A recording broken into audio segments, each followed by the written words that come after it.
welcome back to our viewers and esteemed board of directors. It's time for episode 9 of Carota Motors. We're finally entering the dawn of the 1990s. That's right, we're getting into the era of cars that I have actually owned. Around this time, the best-selling cars in Europe and Asia are little hatchbacks like this Fiat Uno or this Toyota Corolla hatchback.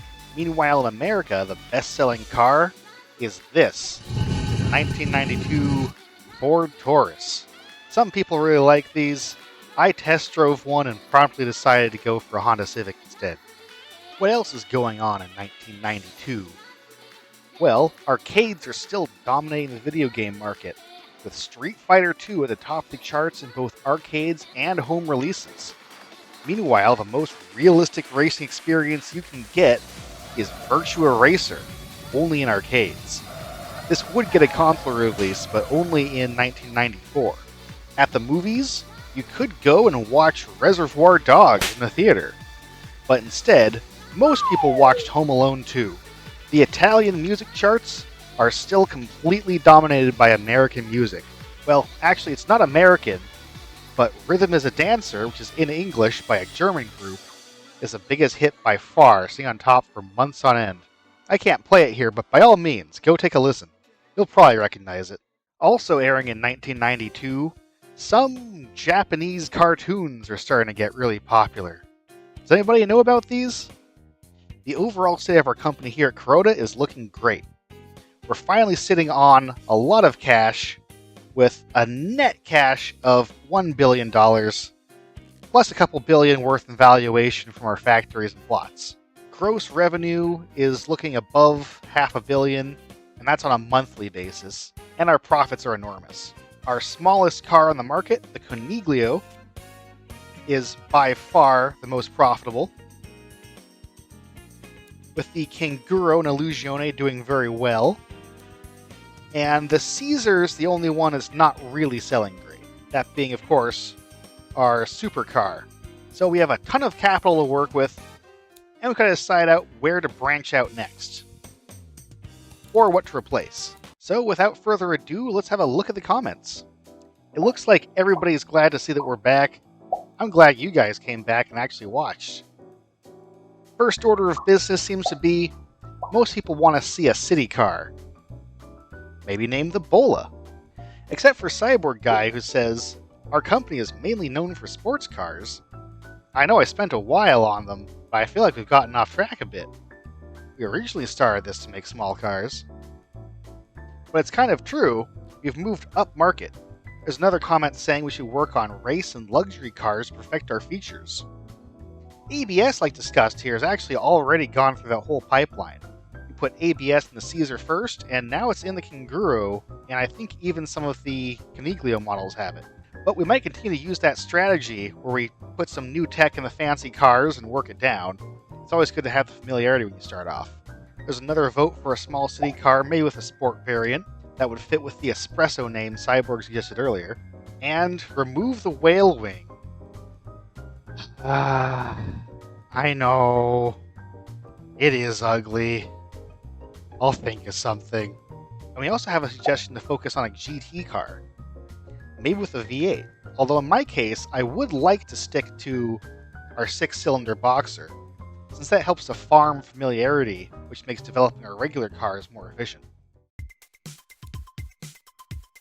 It seems like this time the mandate of the directors is pretty clear. We want to move down market and make a city car. We're actually doing very well in the city market right now, most with our Coniglio. We're the third biggest manufacturer in that segment in all countries, with the Coniglio Merida wagon being the best seller. Still, these cars are priced at $12,000 to $18,000 approximately. And since the original goal of our company was always to sell small, cheap cars, we finally have the opportunity to do that now that we have a lot of capital and we're operating at scale. It should be possible for us to go even cheaper than this and still be profitable. That's something that we couldn't do before, when our smaller manufacturing meant it was basically always more profitable to make kind of a premium car. So maybe what I'll plan to do is make an even smaller vehicle. Oh, and it's about time that we replaced our existing 4-cylinder Disco engine, which is from 1974. The Disco is an iron block, 8-valve engine, and we will probably move to a more modern aluminum block with 16 valves, which is technology we've been refining in our 6-cylinder engines already. Right now, the Canguro is our mid-sized car. It has a 2.7 meter wheelbase. That actually makes it nearly as big as that ghastly American Ford Taurus. Although it's still what Americans, or if you like, since we're an automation, Gasmians, would call a mid-sized car. The Coniglio is on a 2.3 meter wheelbase, so it's considerably smaller. That makes it about the same size as that Fiat Uno, which in real life around this year would be the best-selling Italian car. In fact, it's even smaller than a Honda Civic at that time. So, trying to build something new that's smaller than that would be a true subcompact. But I want to look at something first. If I take forward 1 month, it looks like, yes, we are making headway on the pre-orders of our main cars. If our pre-orders are actually growing rather than shrinking, the first thing we want to spend money on will be upgrades for their factories. But I think they're probably big enough for now. Just to go absolutely nuts, I might put one more point for another $4 million per month into our engine architecture research and wait slightly longer. Hopefully then we'll have an engine which is so good it can last us to the end of the game, at least in our 4-cylinder segment. I'm seeing a lot of interest in a GT or a luxury or supercar, but around the later 90s or 2000s. This is what people want to see. So I'm going to stretch out the Caesar's lifespan a little bit and see what we can update on it. This will also be one last check for any features I want to gain familiarity with before I engineer a new engine. Actually, I also want to wait slightly longer. As I saw, we're about to unlock variable geometry turbos. I have to say, coming back from playing the Al-Rima beta, there's a lot of little features that I miss, like the ability to consolidate your loans, which you have a lot of. Making a large loan payment, we don't really have to be if we were able to do that. And the way the new time passage works. I think that the tick-based system is better than this bar that fills up, but that just means I need to finish my Carota campaign so I can start a new one.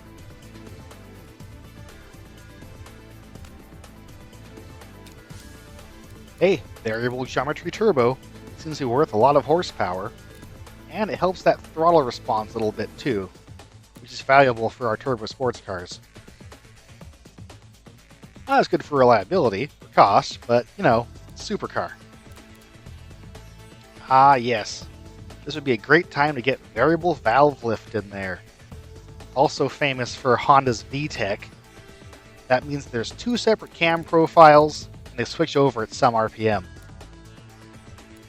That's a feature that I would definitely like to get on our regular cars, because it gets you the best combination of performance and emissions and fuel economy. It's, early on it's kind of expensive and not as reliable, but, that's why we started off with the supercar. Going to a lower cam base profile not only helps our fuel efficiency and stuff, it also helps throttle response, because the engine has more response when it's at a lower RPM, because the torque is better.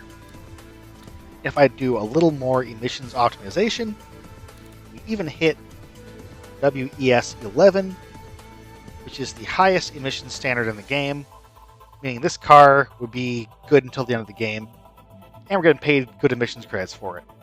This will probably be the last version of a Caesar engine, as we're starting to see reliability hit just from the amount of power it's making.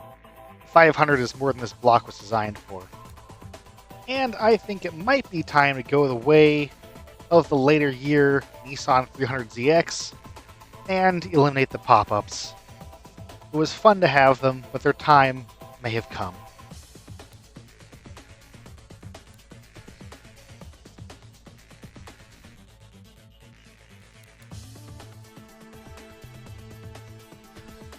there. The new sleek 90s look for the 80s Caesar supercar. That's still ugly. I had it geared a little longer than necessary before, not sure why. Yeah, that was an emissions thing. I honestly forget. But with a couple of gearing tweaks, we are up to a 3.0 second 0 to 60, which is insane. And 21 miles per gallon almost.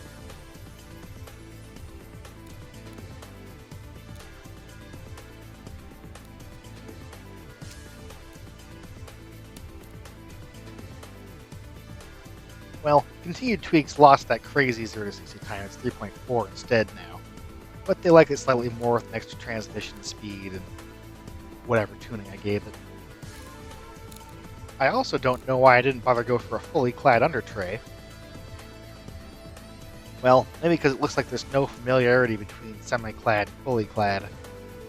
That's actually another thing that got fixed in the new game updates, but we're playing on the stable version.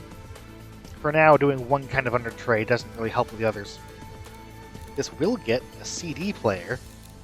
That's made a bigger difference in desirability than transmission upgrades, a bigger turbo, or bigger wheels and brakes have so far. I mean, I guess I get it. If you buy a supercar, you don't want to have cassette players when all the shops are selling CDs. That's pretty lame. But still, we can also go for electronic stability control. That's a big engineering time expense, so we're taking quality off yet again. I'm going to stick with the safety we already have on there, since I think it might be sharing a category with the stability control for engineering time. I'm not sure on that, but maybe. Active suspension would also be worth a lot, though I might stick with the air springs we have.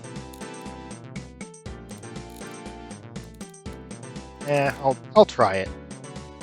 It just depends on what the total engineering time works out to be.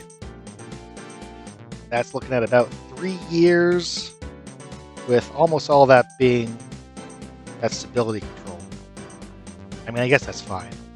What's the engine at? Yeah, 2 years. It'd take even another point of quality off that stability control to get it out sooner. Let me go ahead and put the new safety features in, since they're a separate vector. And we can get out in 33 months. I think that works. I can see right here, I increase my tooling quality.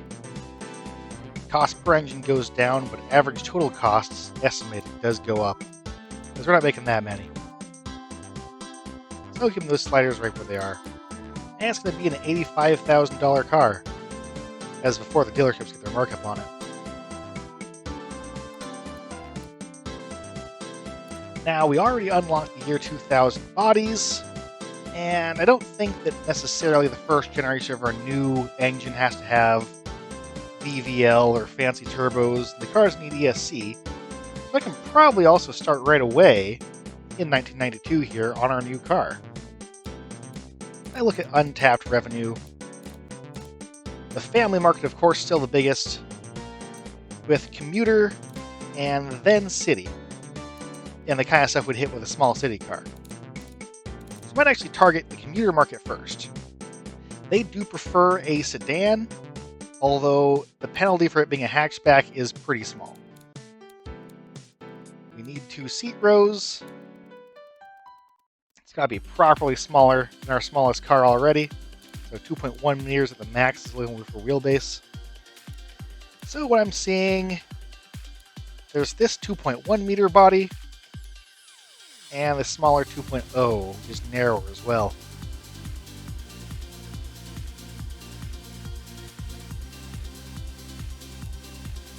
Now that one only fits a +2 seats in the back,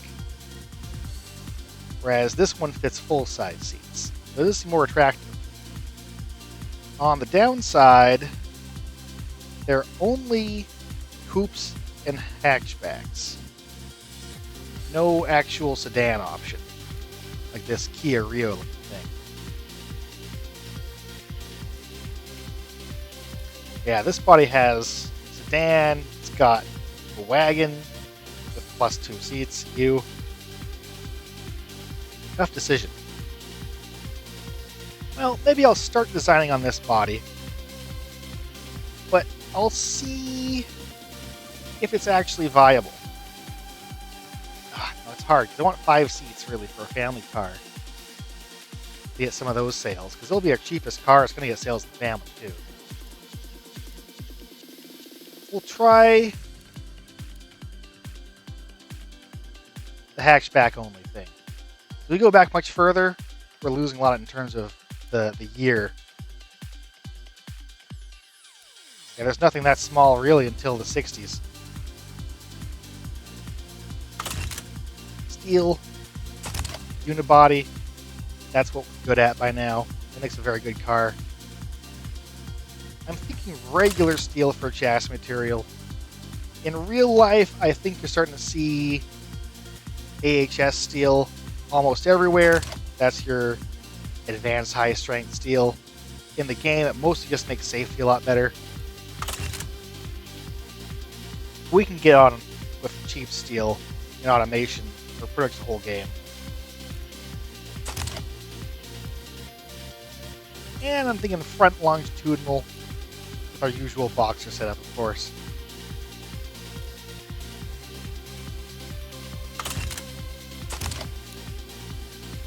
Now these double wishbones we always go for are kind of expensive, and they're nicer than might be necessary, but I'm going to shape out the car with those first. Yeah, I did need to wait.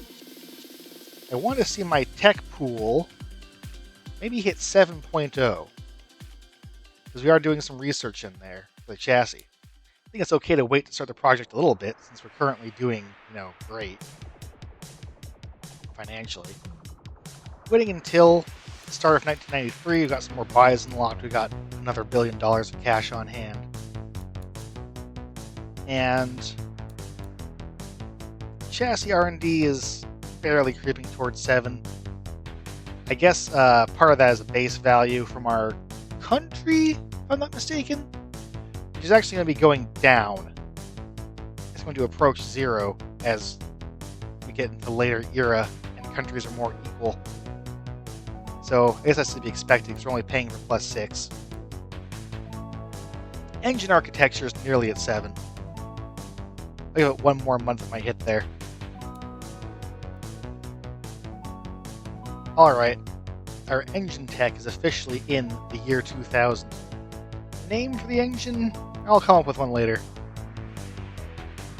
But we know what shape it's going to be. Boxer 4. We have lots of familiarity there. Because of making multiple supercar and truck engines, we actually have more familiarity now to design a new Boxer 6. But that's not what I want for our small city car.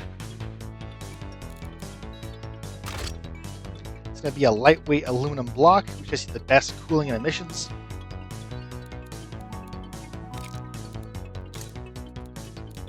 And a dual overhead cam 4-valve. Now we have the option of aluminum or aluminum silicate for the head material, where aluminum silicate is an early unlock, which basically sets back everything here in terms of engineering. So I'm going to go for regular aluminum. I'm going to double check, but I think that aluminum silicate head has almost no benefit, funny enough. I'm going to aim for a +5 quality, should make this a really good engine family, yet also below our tech pool, so it's cheap to manufacture. Or we go to 7 all the way, it's another 2 production units in a year production time. Oh yeah, and it has to fit. Let's make this a 1.5 liter, a square 4-inch stroke. Maybe a little more stroke. There's no displacement taxes in this game version, but I don't think there are. But 1.5 liter is still pretty reasonable. We'll be replacing our 1.6.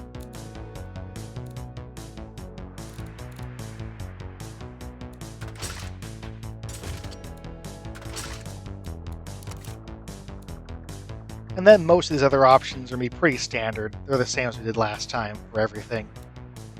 Regular unleaded fuel is, I think, available well enough in every country, except technically DeLuha only has premium, but I think it's okay to set to unleaded and still sell the car there. Or, to regular and still sell the car there, and they'll just put the premium in at no benefit to themselves.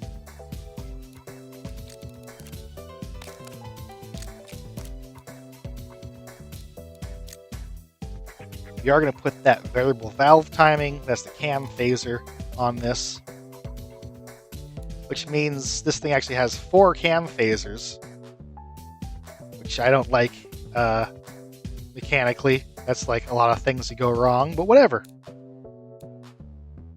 Because it's got as many cam phasers as it has cylinders.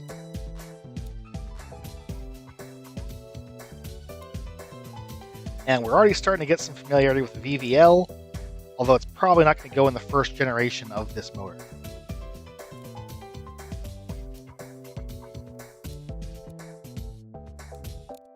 Fine-tuning can come later, but I do want to have a baseline level of quality points, because there's not a big benefit to being way below your tech pool on anything here.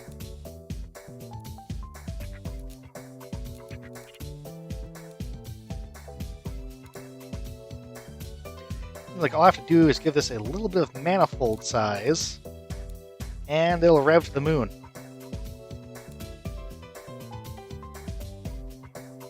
$6,200 should be plenty for our 90s consumer engine.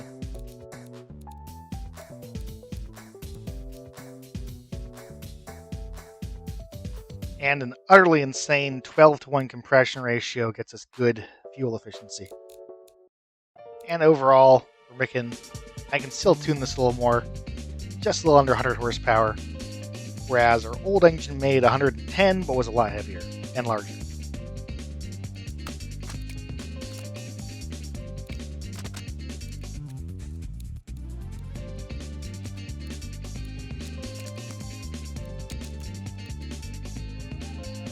As for the car, again, nothing crazy going on, but baseline tune's pretty bad. Just hitting normal on the suspension gives me a 10.3 degree roll angle, which is just not okay.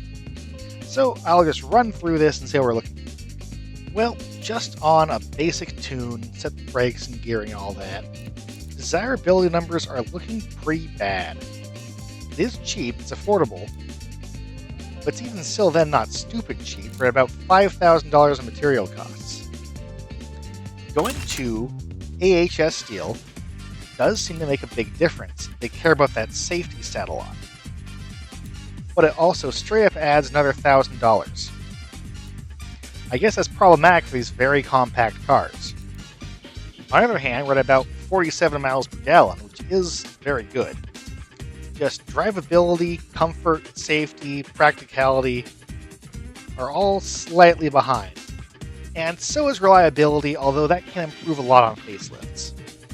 Oh yeah, I really don't want to use the AHS steel also because it uses up chassis tech pool. And that chassis slider makes such a big difference in both quality and price that I really don't want to be using up tech pool just for an early unlock. Well, if I mess with my country settings set to only the Farinia, then it's a great car. I guess it's the other countries that don't like it as much. So now I'll break it down one by one and see how we're doing. In Gasmia, we're at 60 to 80% for commuter city. I'm guessing what they'd like. Yeah, they have a vast preference for automatic or a new high-tech continuous transmission.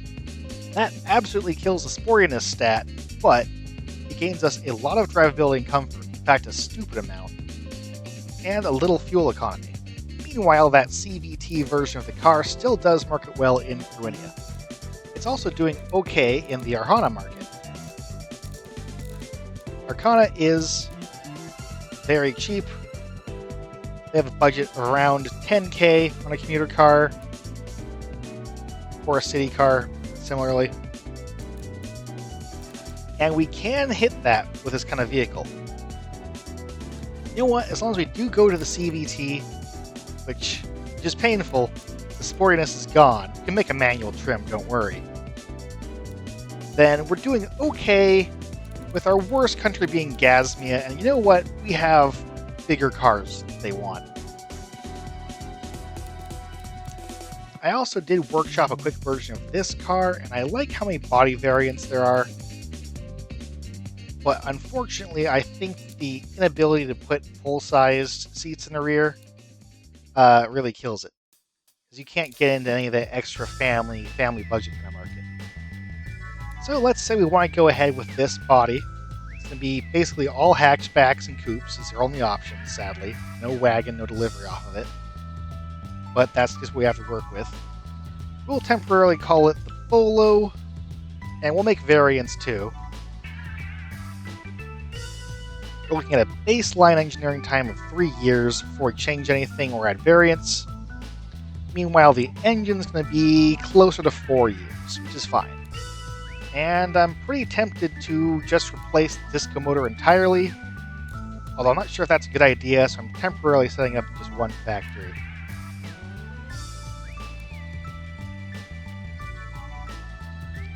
And I am, also tentatively, looking at setting up a new factory in Arcana.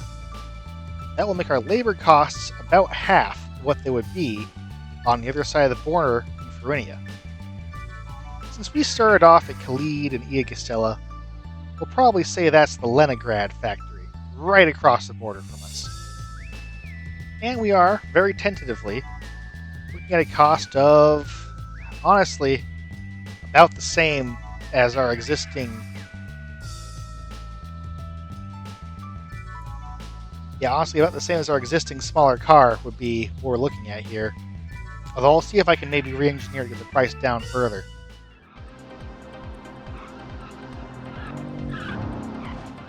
Now that we're sure we're going ahead with a project, it's time for the visual design of a new Bollo. We think it's going to come out around 1998, so we have to style it accordingly, and that means that things are getting round. To really show that we've entered the 90s, we're going to actually put a little bit of flake into the paint. I'm thinking this gold color will do for the base level of the car.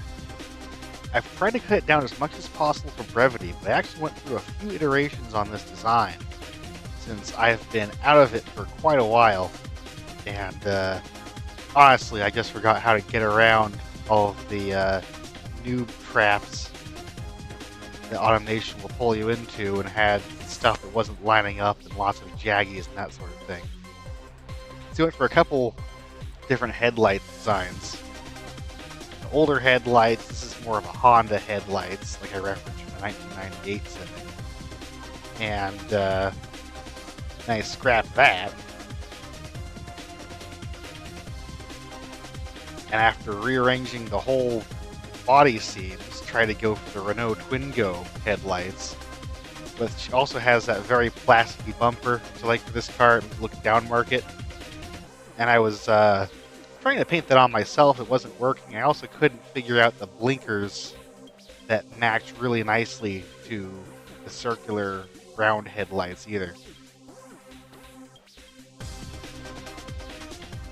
And then I didn't get my footing properly until I realized this body actually has really good paint segments for me to use anyway. And I just used that to make the bumper plastic instead of trying to stick the decals on, which is just breaking everywhere.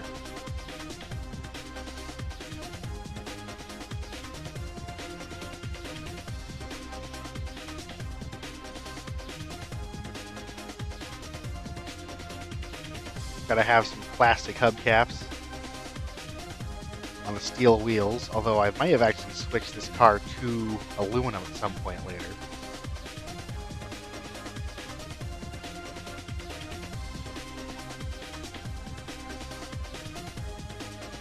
I think I still had a hard time selling on a grill.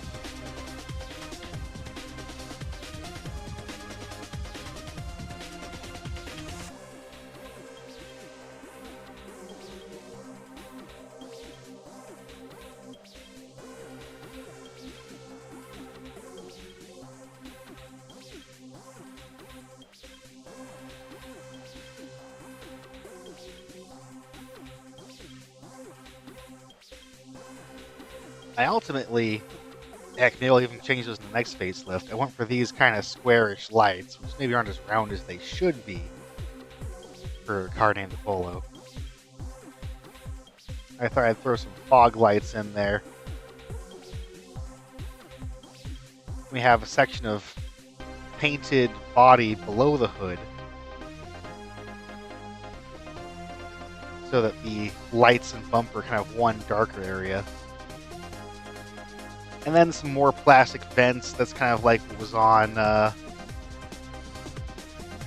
one of these cars had. I forget which reference image had that a lot. I pulled that from. It was one of my older cars.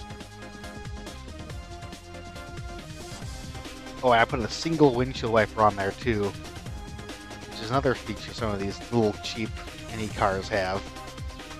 Don't think I've seen that really on any US cars, but that was interesting. Had to go for it.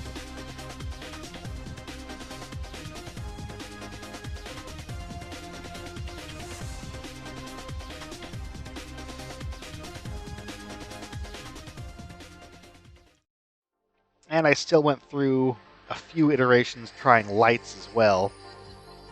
At first I thought about some vertical pillar lights to kind of match the Illuzione, but I couldn't pull that off without them going funny around the corners, so I settled on these.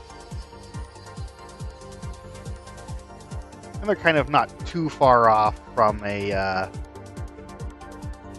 Civic kind of rear lights.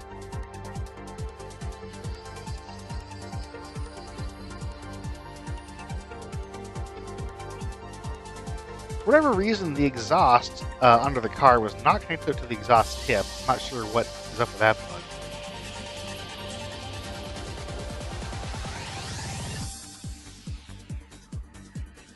Oh, yeah, I also committed a critical automation sin here, I realized later.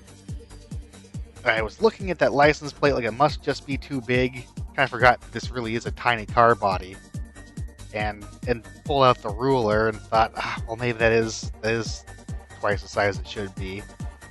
I later looked at it next to my other cars, and I'm like, no, that is wrong. It does not need a tiny motorcycle license plate.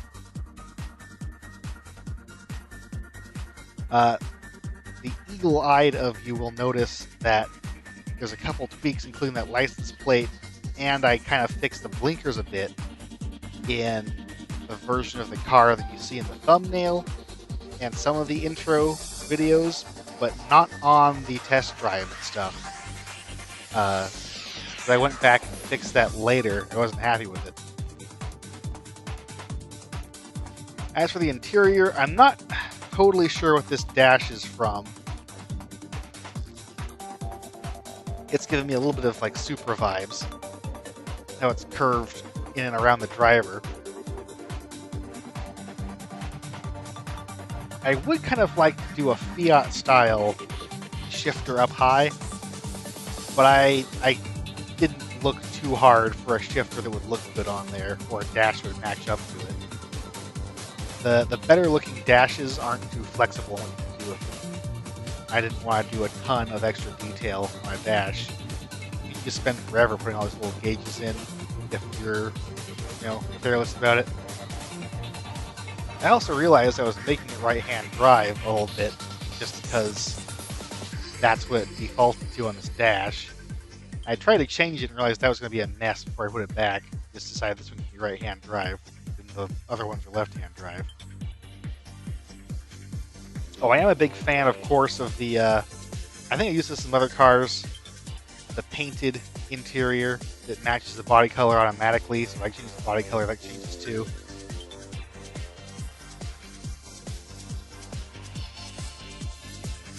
Definitely feels like a fun, quirky car feature.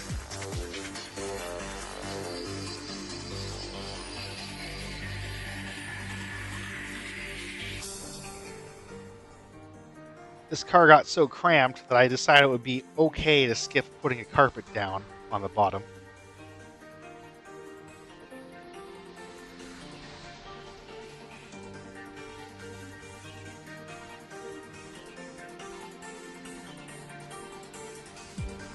I wanted to do something kind of close to body color for that leather on the door, but I kind of gave up on that because the colors go funny on the leather texture. I just couldn't make it line up. I also had an awfully hard time making rear seats that would go around Automation's rather generous and giant wheel wells. I didn't want to delete the chassis. And I kind of crammed them in there.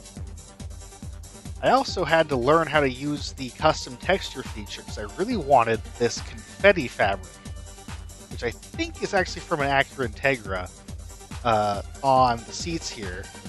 Give it a little bit of unique 90s charm. That really sells the era to me. I haven't messed with custom textures much. I'm glad I did, though. It's worth it.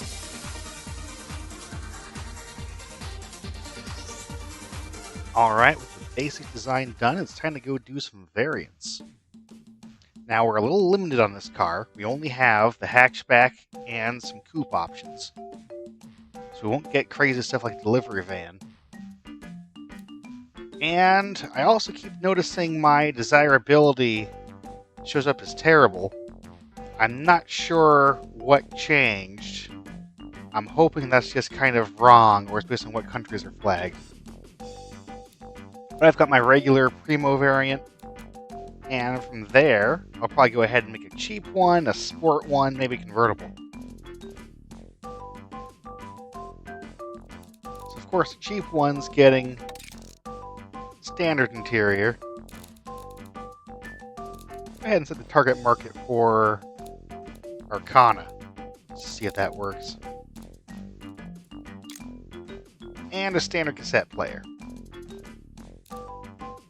Right away, that's taken like $1,500 off the material costs almost. It's going to be a big factor for this car. Still the full-size seats.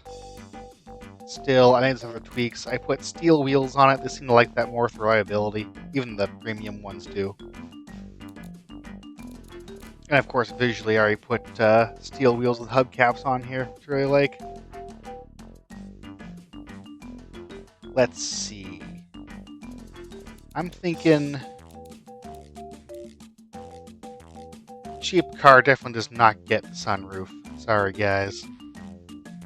Anywhere else I can shave some costs? Wow. Standard safety takes off another 800 material costs. That's actually a huge difference. I might have to see if I can do that. So it's not included in standard 90s.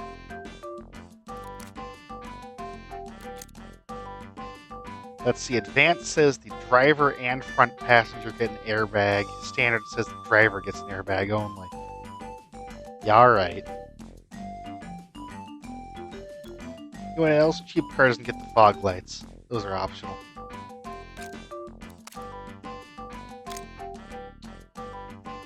It's tempting to get a few points for reliability by taking the traction control and the ABS off. You also lose a whole 8 points of drivability, which is not really good. Yeah, even in Arcana, at this point now that we're in the 90s, they would prefer to have this rather than not. Taking a quality point off also with the basic or the standard safety, because it does use some tech pool. Other than that, I don't see changing much. The blue? Yeah, the blue will work. Our existing one's already 90s enough. It's got the flake in there.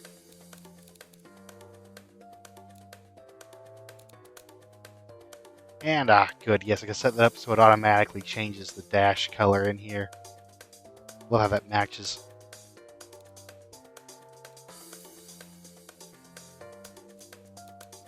And a sport variant. Is that in the cards?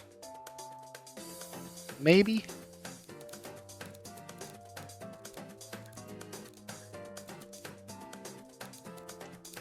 First thing that's going to need for sure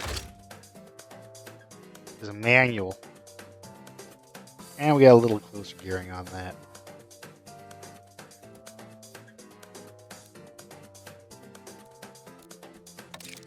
Wider tires. alloy wheels.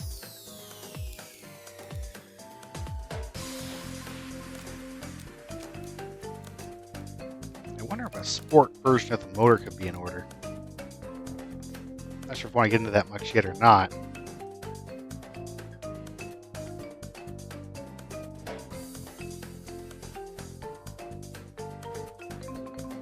Well, then again, we'll see. I guess I may want to make a this motor for the Coniglio. That does have a sport variant, so it'll want that.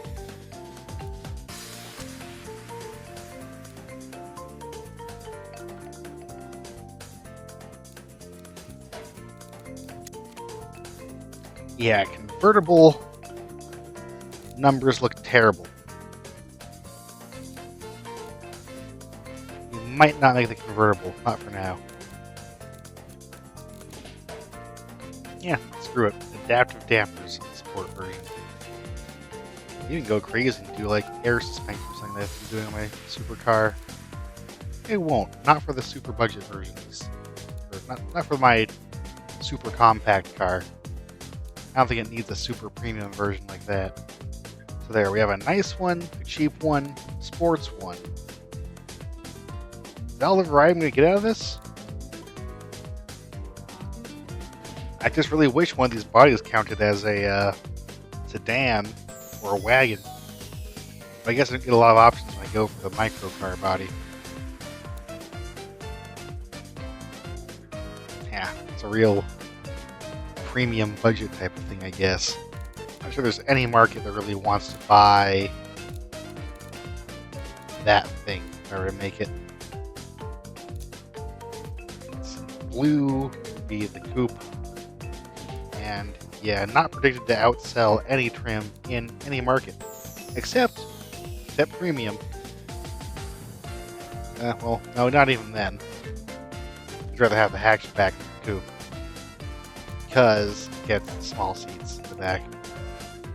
And convertible buyers, yeah, hardly biting to make a convertible version. It's a teeny tiny little pie chart.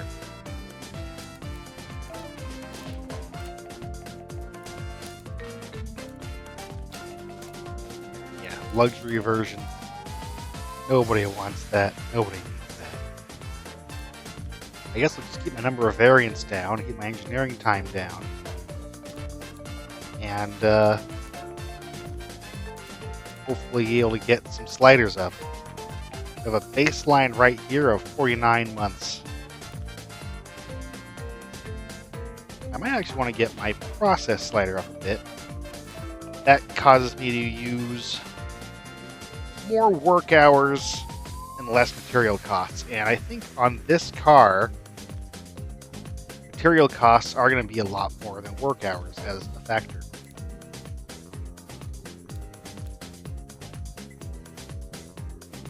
Also, engine-wise, currently looking at very close to the same as the car for engineering time, but I probably need to add some variants if I also want to get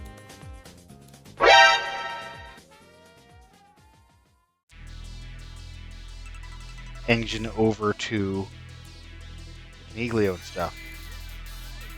You can plan about reliability, so definitely doing that slider.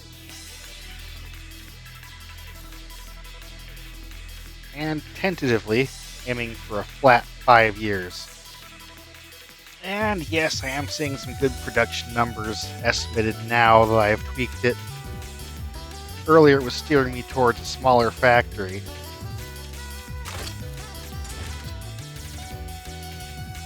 Let's see. Go into large 2. The forecasters say that factory will be busy. Large 2 is too big. We'll go to large 1. And that's expecting a middling number of factory shifts, which is what we want. We want some room to grow, of course.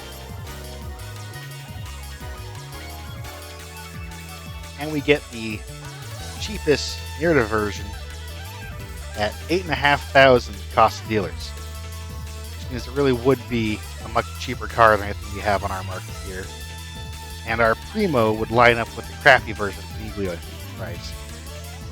And we're looking at, yes, 10 times as much material cost as labor cost.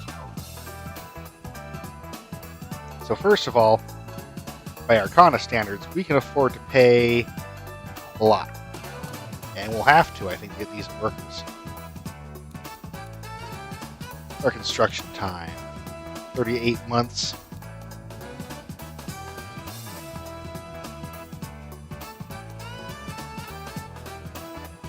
Yeah, I can just play at those sliders all day and get a little bit of numbers. That's what I'm skewing towards. More highly paid workers, we pay another $200 per car in labor, we get more cars. And especially as we facelift this, I may want to crank this process slider even higher. There's another 6 months of process slider yet. Saves me a little more than $500 per car. Ooh, yeah, we can see that come right up in the forecaster. Our prices come down. And that's about what I want for these cars, has to be very, very cheap. Now, we could go straight ahead and do that. But I think it's time for the usual cycle, where I try to get all of my cars onto this new engine family. But before I go switch my attention to the other cars, it's probably a good time for the test drive of our new Bollo. Hey, I'm glad the seat textures made their way into BMG properly. So what I have here is the Bollo, the narrative version with less airbags and less interior features. It is a little lighter. It's almost the best one after the Sport one, which has a manual transmission. But this has the CVT, and I'm curious to see how that drives in Beam. Ugh. Oh, watch that tack.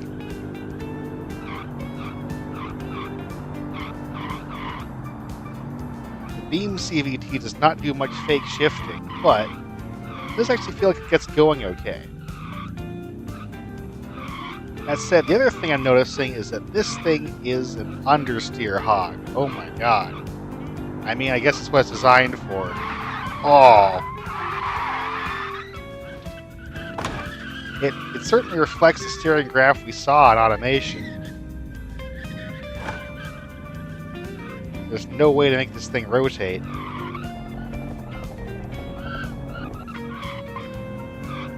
But it struggles to put down that 110 horsepower in a tight corner.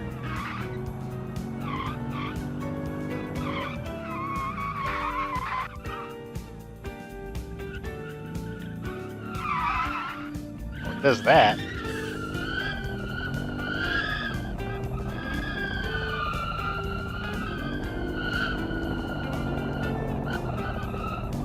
I will say, I think it said it had a 0 to 60 time of, I don't know, under 10 seconds.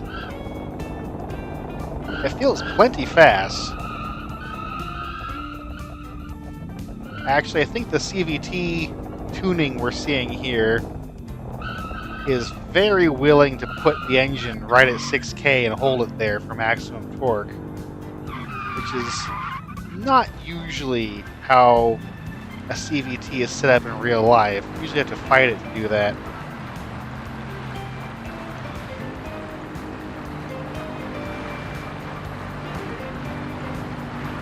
On the dirt, it's a little more lively. Not quite as much as an understeer hog. In fact, I could use a wing.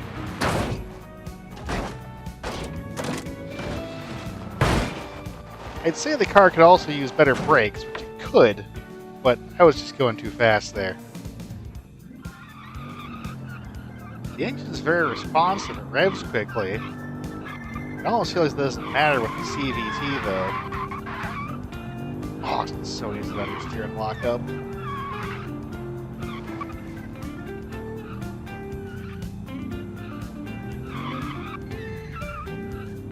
And hey, I bet this thing at least parks okay.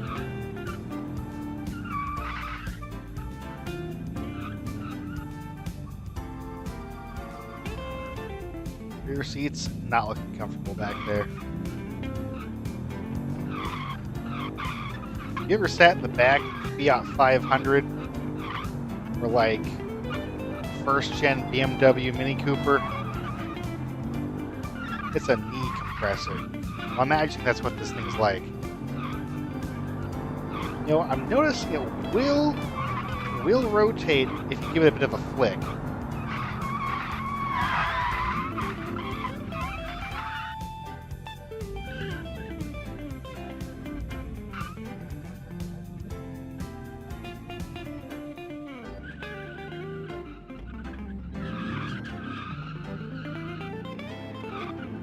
So there it is, our true cheapest car. Surprisingly not that miserable to drive. Okay, now that we've got our new high-tech 4-cylinder engine on the way, it's probably time for the old disco engine to be phased out entirely, and that means upgrading every car that uses it, which is the Caprese sports car, the Canguro midsize car, and our Coniglio best-selling compact. The Illuzione, I don't think uses it, but we'll probably end up upgrading that engine as well because it overlaps with Caprese. So we're going to put everything on probably a big 5-year plan to update at the same time that the new Bollo subcompact comes out. So the new engine should be smoother, more reliable, more fuel efficient. It is a little smaller and it makes a little less power, or at least it does in the variant that I've designed so far.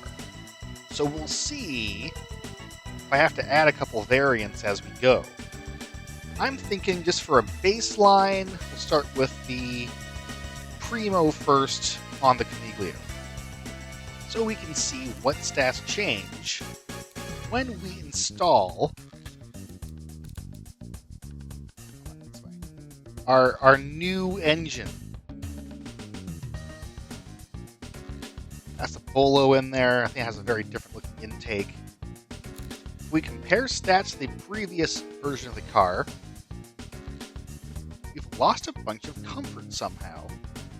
I'm not entirely sure what factor in the engine drives that. Maybe it's less smooth? Or maybe it has to do with the RPMs and gear. We lost a little bit of drivability that could probably come back with RPM changes. We've lost a lot of off-road stat. I'm guessing that's because we lost torque. Again, gearing changes. Reliability is a lot less, which is kind of not what I hoped for. We do gain a lot of fuel economy and a huge amount of sportiness, surprisingly. So really, in most ways, the newer, smaller engine is not as good, or at least maybe it's just not suited to the gearing I had set here. So, lucky me, that means I get to go tweak the gearing for each variant of the Coniglio. Actually, looking at it, it's even got heavier somehow. You should have lost weight in the engine department, so I'm not sure what's driving that. It went from an iron block to an aluminum block. Well, in short, I played around for a while, and the only big change I'm probably going to make is adding traction control and ABS to this car. Overall, there are some growing pains with the new engine. I'm hoping that will be improved upon as we do engineering sliders and facelifts later. Overall, it's not really helping the Coniglio starting to be a bit of an old car. On the other hand, you know, it still seems to want to sell really well, so as long as that continues, we're fine. New engine, I guess, is less torquey, because it's dual overhead cam, for whatever the reason is. But, I have to change that valve if I have anything else. That'll do. 90s space age. Overall, the only real benefit of this engine seems to be a lot better fuel economy, which is good, but it's got some growing pains before it's really considered as good as our old engine. For the budget version, we're upgrading from an 8-track to a cassette. Still no CD for it, even though some of them are getting CD players. And I'm going to leave off the traction control because it does affect that reliability that they care a little more about than premium demographics. I'm still insisting on traction control for the nicer cars, though. Damn. Some of these cars are not looking good with the new engine. Although I kind of insist upon it, I'm really hoping these numbers come back up as I have to engineer in more reliability later. The Commuter Premium Coniglio Elite dropped from 97 desirability to 68 with the new engine. That's like a disaster, despite gaining a lot of fuel economy. I may try one fancy feature on the new Coniglio Elite, which is electric power steering. I haven't played with power steering all that much, or it hasn't been in these smaller cars. They've been manual steering the whole time. And electric power steering will not feel that great, but it's very good for fuel economy. And later we'll unlock variable electric power steering. It'll be good to have some familiarity ahead of time for that. Because it's good, but it's very expensive. Now the Arrabbiata Sport version had a sport variant of the Disco, which makes 110 horsepower.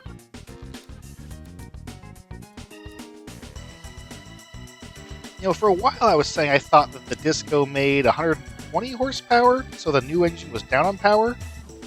No, that's completely wrong. The standard Disco made 80 horsepower, so 110 for the base engine is a lot more. In fact, maybe I can down a little bit. I should consider that possibility. But the new standard Bollo makes about the same power. And we see sportiness go up, which is good for the car. I may want to make a sport tune of this engine, but I might do that for the sports car first. Maybe I'll have to come back to the Coniglio. So, with that epiphany that the standard Disco made 80 horsepower, I don't know, I was thinking that made like 120. I should probably think to myself, is the Bollo tuned too hot? Is it making too much power? Is that causing drivability issues? Am I leaving fuel economy and reliability on the table? I'm actually going to go back all the way to the Bollo and tweak it a little bit, see if that improves anything. I see different numbers every time I come to the designer for desirability on the Bollo. I'm just going to set my nationality to home country only, where it performs fairly well. So we're making 111 horsepower actually. We're almost revving into a wall. Let's take the cams down even further. I think I had tuned it there because it was tuned for peak torque. So as the cams go lower, we're actually losing some torque. Oh, what? Race intake manifold. At some point, I know where that looks different. I know I picture a race intake manifold looking right, but at some point, we screwed up. That looks a lot more like my Subaru at home.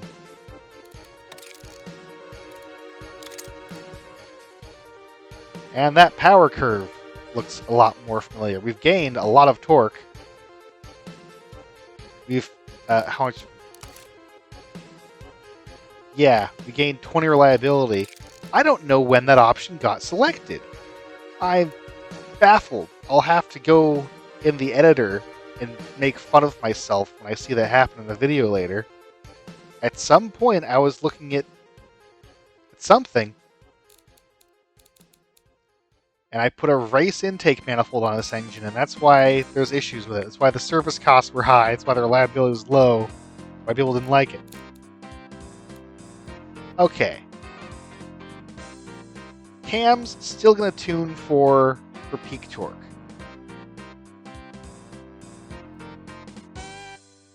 Yeah, 30 cams is good. That gives us 101 horsepower and 120 foot-pounds of torque. We can then take some red line off, which gets us a teensy bit more reliability. Springs probably good where they are. Flow is a little choked at a few areas. I think that's what we want for our engine. It's mainly just making fuel economy. Emissions have probably improved. I'm not really keeping track of this fine numbers as we're passing. Making the intake a little smaller gets us a little more torque as well.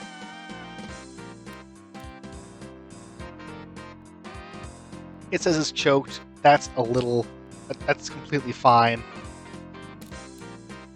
And desirability on the car is way, way, way up.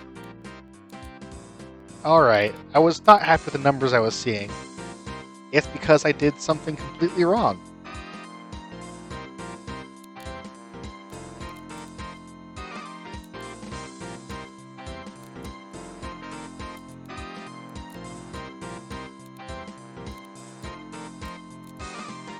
In fact, if I follow the numbers, tweaking the engine even lower in power still continues to improve desirability, because I'm sure the fuel economy is going up a little bit. And then we naturally lose more red line, gain more reliability. 5800 is pretty low. I think my Honda from around that time revved to 6700. So that's not as fun, but it's what the buyers want, and I can accept it. We did lose some of the crazy sportiness numbers that we had in that engine. But, again, I can't accept that. I also found now that my desirability is up, I can afford to take off a couple points where I was cranking quality higher, try and make up for low stats.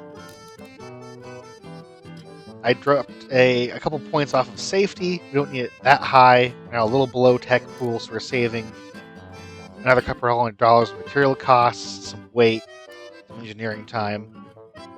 Gains its fuel economy even. The crappy Mierda variant is now above 50 miles per gallon.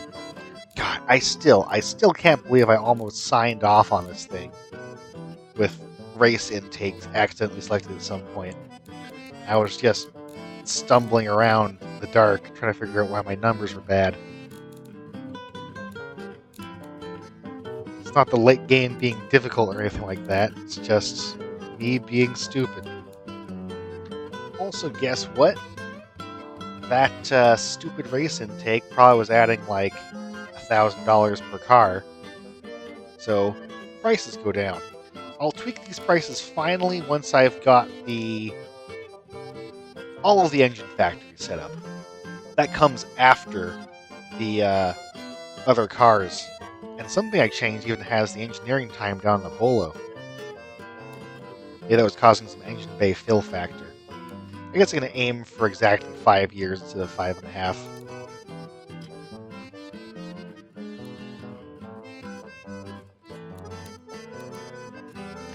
Yeah, now the gearing graph looks completely different too. We have top speed in a lower gear, and we have a little more 0 to 60 time, 10 seconds. It's not terrible. I guess it's okay for this era. Yeah, I had to look it up. A base Honda Civic from the year this will be coming out around 1999 gets a 0 to 60 of 10.8 seconds. So yes, we are faster.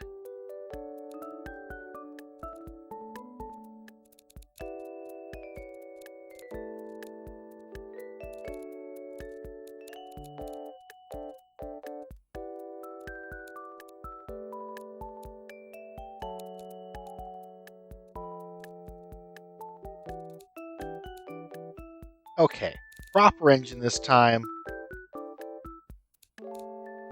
Comparing the new Coniglio Primo to the old one.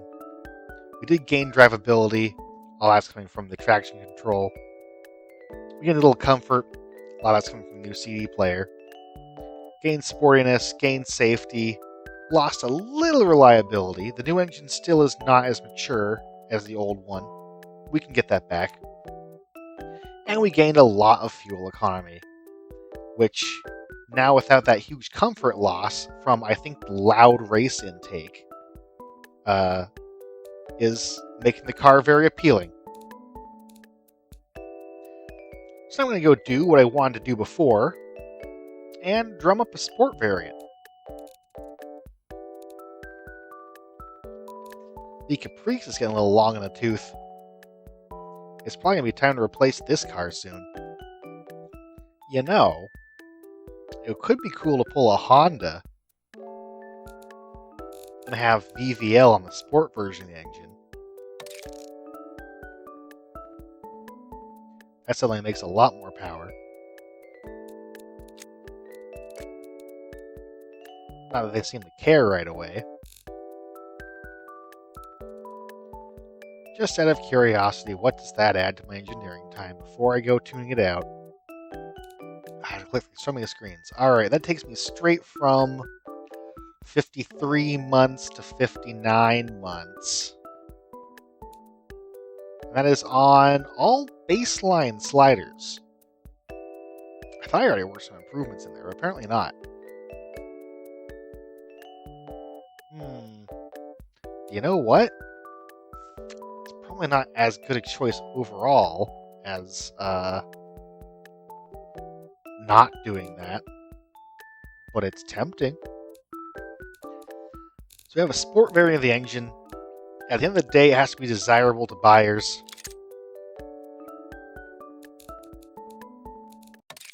If I add VVL, we do see some sportiness gain.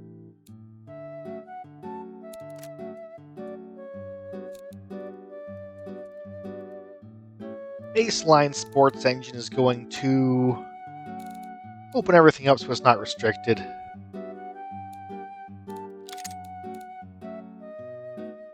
Go to mid-length intake and headers.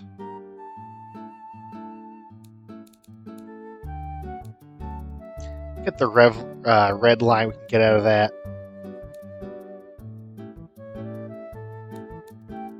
Which apparently is 7,000 and some.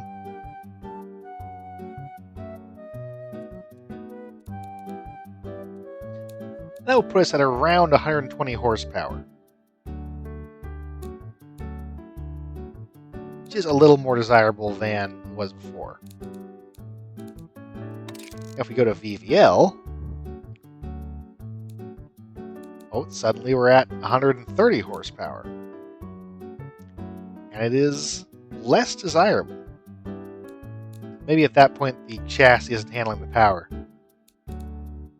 Indeed, it's revved into a wall, for starters. Get more top speed out of this thing.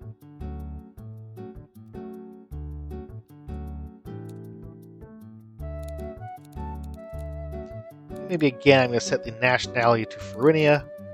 Design the car for a home country first. Makes the numbers way better. And then worry about the other countries later.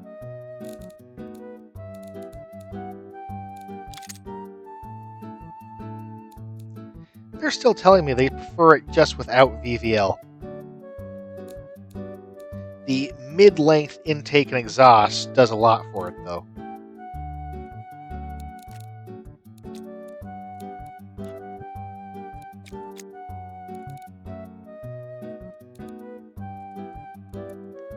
So they're even liking a lower red line, which is just wrong to me for a light sport car. But I think, again, reliability is actually becoming the issue. Which also is just not what I think of when I think of a light sport car. I mean, up until you have the Mazda Miata come out, basically all of those little roadsters were notorious for breaking down constantly. And it occurs to me also, this thing is rear-engined. So the lighter engine in the rear actually means I've got to stiffen up a little bit to push the handling balance back towards the rear.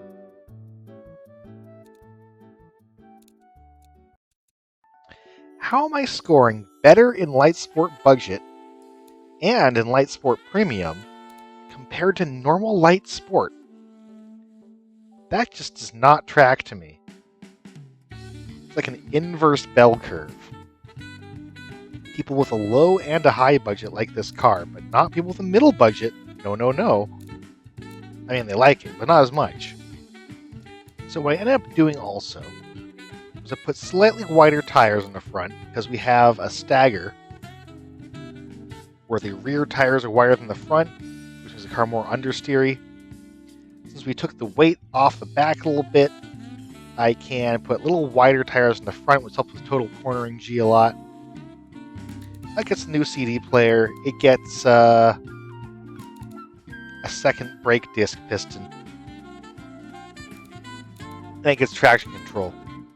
With a new motor, we're looking at a decent car here. And of course, that 118 horsepower sport motor.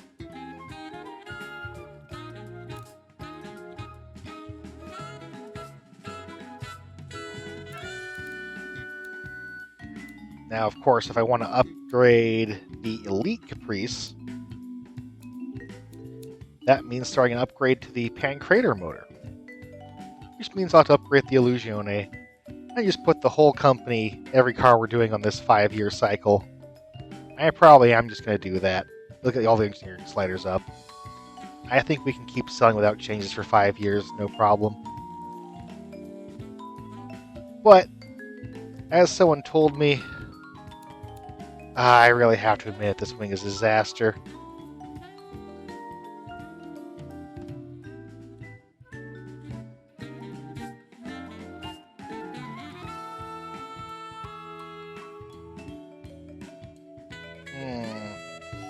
You know, this still might be ghastly, but there, it's an evolution of the whale tail wing. It still includes engine ventilation inside.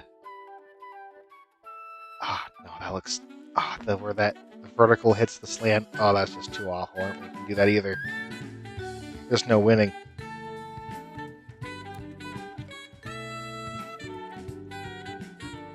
That's awful too.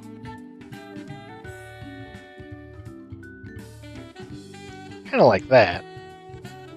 Goes with the curves of the car.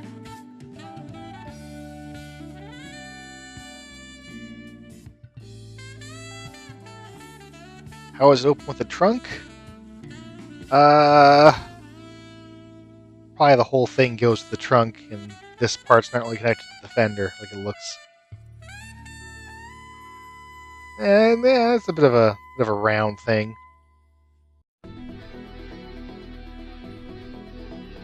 Yeah, we can work with that.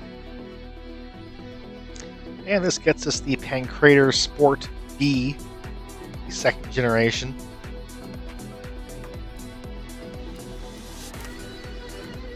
You can afford mid-exhaust headers. That gives us right over 200 horsepower. We'll go to all cams VVT instead of just intake, because that's what's on the Bollo as well. Man, yeah, just mid-intake and headers. We haven't even lost emissions rating. Gets us 250 horsepower. I feel like that should be worth it, but I'm not really seeing it in the actual desirability.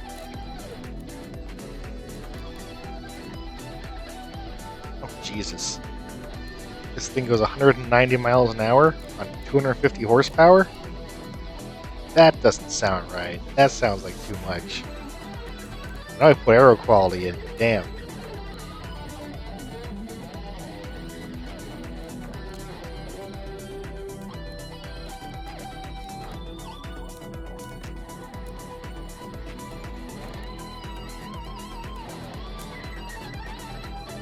Traction control does help a lot. I guess it makes sense because 250 horsepower is a lot in a car that's barely over 1 ton. Overall, it's not looking that competitive, but we can just go ahead with it. I think this model's next to the chopping block. We're going to make a 3rd generation Caprice or some other kind of sports car. On reviewing the engineering time, I took the active dampers off because they were adding like a year to the total. And we get even more crazy high sliders, making up for the fact that this car is just old. Now, if we're going to do a 5-year cycle, we're probably able to take this pancrator and give it a massive reliability boost, which will have a big effect on the desirability of our Illuzione. And again, this is a little temporary because I'll have to come back to it. Everything's interconnected. That's one thing that I'm also looking forward to in the Al-Rima update, is that you can... I was saying, in Al-Rima, you can produce different facelifts of an engine or car in the same factory. And that means if you want to update a car that shares an engine with another car, you can make the new and old engine, so you don't necessarily have to update the other car's engine if the schedules aren't going to work nicely for that. Alright, that gives us our sport engine to throw in the Arrabbiata. Looking at 107% desirability with the 95 horsepower base engine. I can put the Crater Sport in here.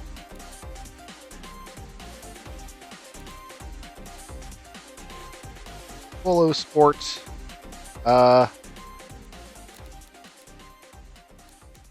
Is worse, literally.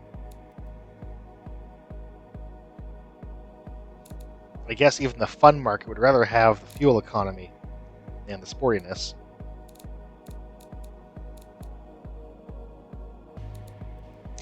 But what if I actually gear it out longer?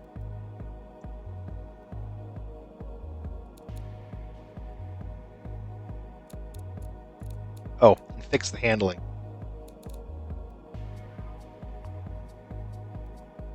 That would probably help. Now it's reasonably desirable. And I think the Arrabbiata Turbo can go away for this generation. We may see the Turbo come back when we update it again. And, God. Yeah. I want to keep the sliders where they are and not cut them drastically. That traction control has to go.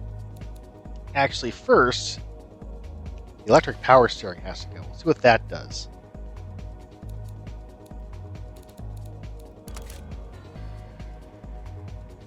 Try making that a, I don't know, luxury or supercar feature first. Okay.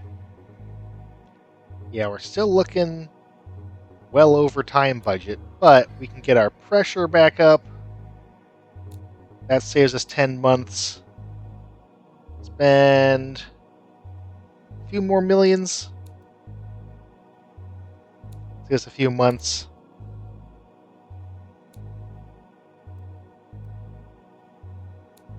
And we can lose a couple points of tooling reliability. I think we'll get by with that for 5 years. Fine-tuning prices could happen again later, after actually selling the car.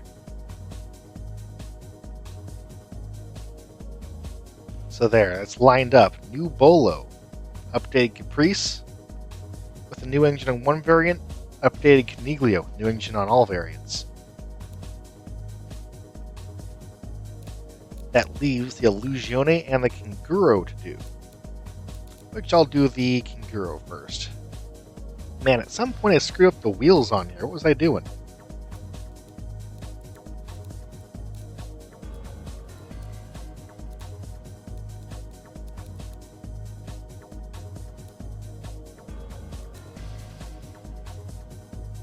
God, now they're all doing it.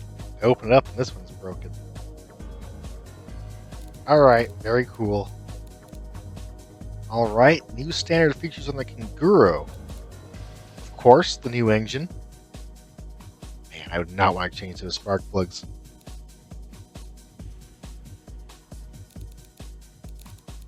trying to go to a standard 6-speed transmission. Updated the brake tuning. Brakes are a little bigger now. CD player. Traction control and ABS. And we're going for a safety update. Hopefully that works out okay in terms of engineering time. And yeah, that's big features. We also gained about 5 miles per gallon with the new engine, up to 37, which is not bad for an all-wheel drive Subaru Impreza type thing. In fact, it's really pretty amazing. Even if it only gets 95 horsepower. So the Elite Canguro gets its own variation of the Pancrator 6-cylinder. And that's getting... I tried to copy over the changes they made to the Sport version. It's getting all VVT. It's a quality point on fuel system. Don't think I need to use any mid-air parts.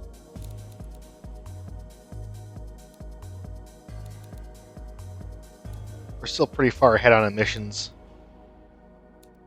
I can probably go ahead and lower the cams a little bit. We gained horsepower that we don't necessarily need. So the Sport version here of the Canguro. God, I need to choose wheels again.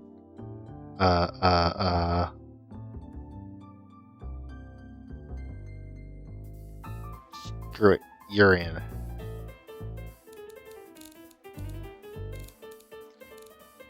It actually has the car variant of the Pancrator, not the Sport variant or anything.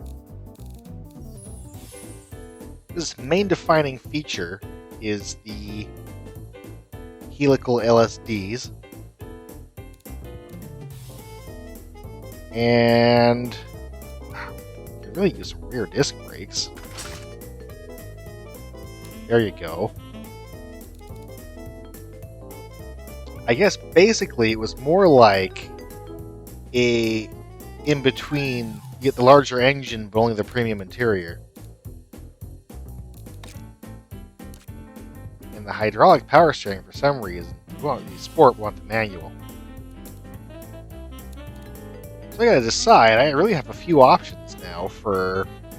It did have a stiff suspension tune at least. What do I want for the engine on this thing? Because I could go with a regular car engine. I could go with a Sport engine. The large one or the small one.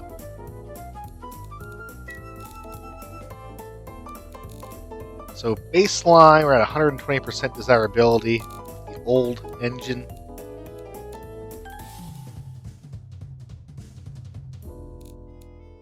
Or, no, it already updated automatically to the new engine.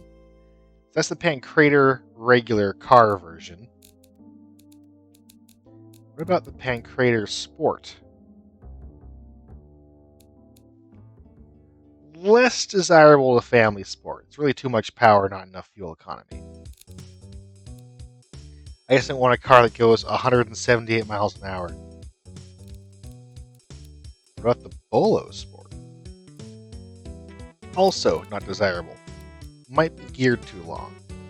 The engine that Family Sport wants is just the larger engine with a mild tune.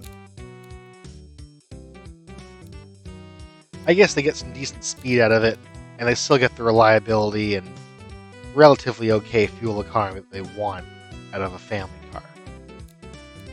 That does get the limited slip diff, manual power steering, manual transmission. Speaking of which, since I branched into CVTs, maybe I should consider an automatic for the Marsupio, the Elite version of the Canguro. Would Family Premium prefer that or the manual 6-speed?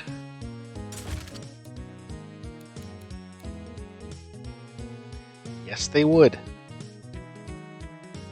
Advance Auto 5-speed. They like that a lot. Or a CVT. We don't like that as much. possible the CVT needs gear tuning. I think the advanced automatic is where it's going to be. That'll sell more of them, especially to those Gazmians who probably can't drive stick. Although we're seeing, engineering time-wise, that automatic transmission is costing us everything. Yeah, we're doing something much more reasonable if we don't do that. Or alternatively, what if I put a bad automatic transmission in it? We're at 47 months before. Go to Advanced Auto, 5 speed, quality slider, down from +6 to +2. They're still interested in that. And, ooh, I'd have to cut some corners somewhere. Or throw money at the problem. I don't know, it's a little painful, but maybe it's worth it. They seem to like that for the premium market a lot more.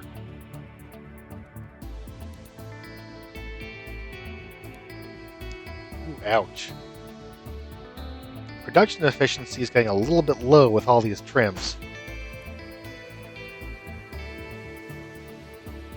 And we're projecting to have the factory overworked.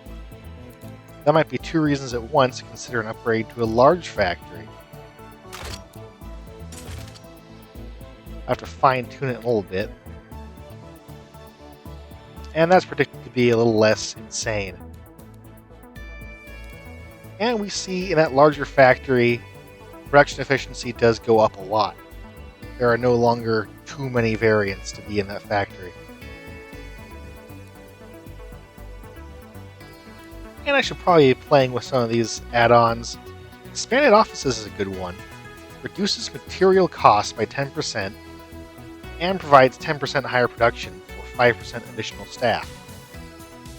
Which means we get more production units per labor hour that we have to pay for.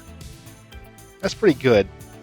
Especially since, again, material costs are actually a very large part of the car cost. They're much bigger than labor. By about 10 times. So that 10% reduction in material cost is almost equal to our entire labor cost. Am I paying you guys enough? I am going low on worker wages. I think we can just up that like 120% and up worker quality by a bit. Feels like we may as well. Car labor goes up $300 per car, but we already saved that car material, and we get some more cars. We'll get better build quality out of the factory. That's a $1 billion upgrade right there to that factory. We'll make a lot of money on this car, so I think it's worth it.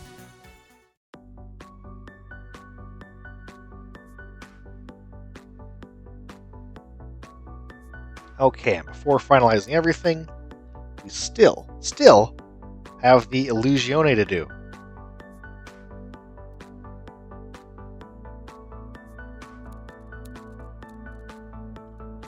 I have to remember to match up my changes with the other engines. Going to all cams VVT. Going to point at fuel system quality. I probably could afford to go even higher, but I'll leave it there for now. I want to retweak everything. And in this case, we are failing emissions. Well, I don't know if failing is totally accurate, but here's the emissions screen I'm looking for. In Florinia, yes, we will be failing when the car comes out. We don't hit WES 9. And really, we probably want to hit 10. So let's see, we're failing on NOx. Getting into some, what is this? Rich fuel map area. Around here is pretty bad. I'm not sure why it gets bad right in the middle, then gets better. And looking at this lean area, correlates with that.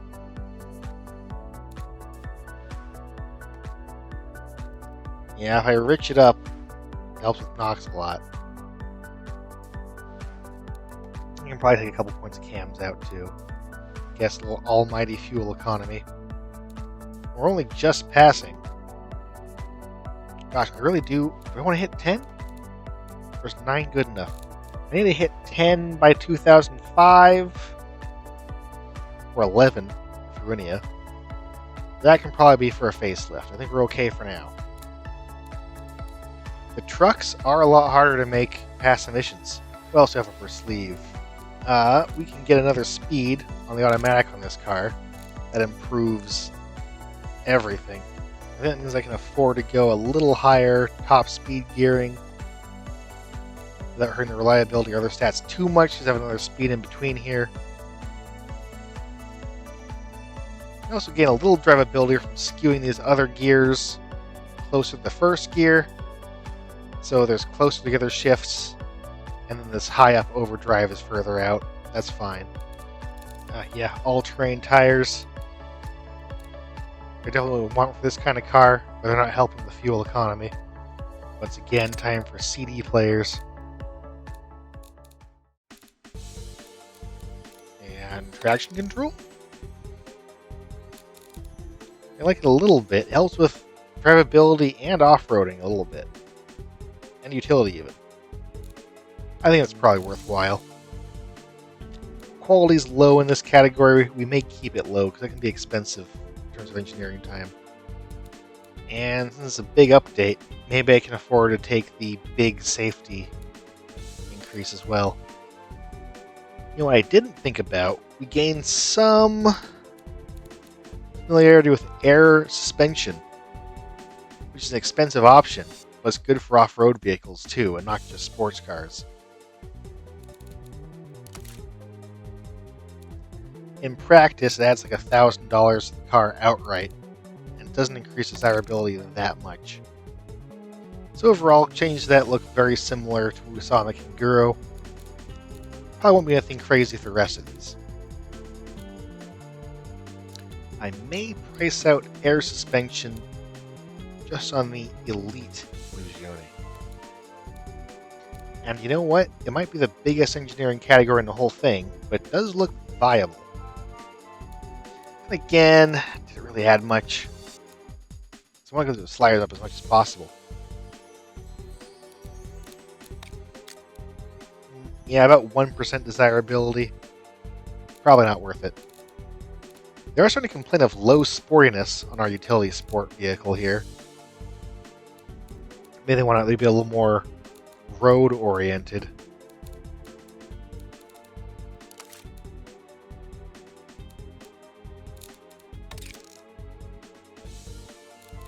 But despite that specific complaint, they also complain if it loses off-road. So I'm not really sure what the best direction is with that. Yeah, taking those springs off saved a whole year.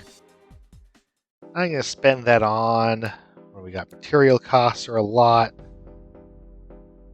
Get that down. Get tooling way up. Way up. The reliability way up. And all of that while saving a little money. I say saving money.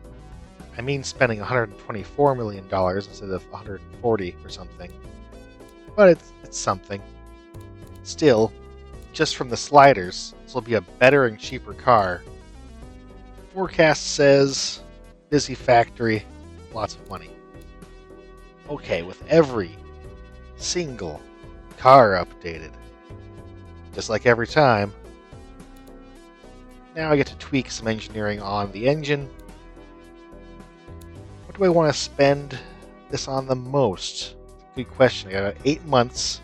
We're spending $62 million. It's very reasonable to just go ahead and double that amount with a funding slider, getting me several more months to spend elsewhere.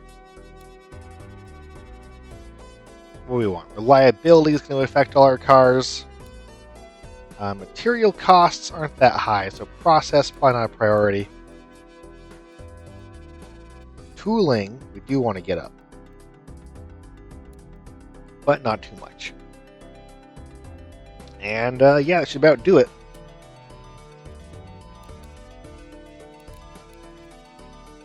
Currently predicting factory to be overworked.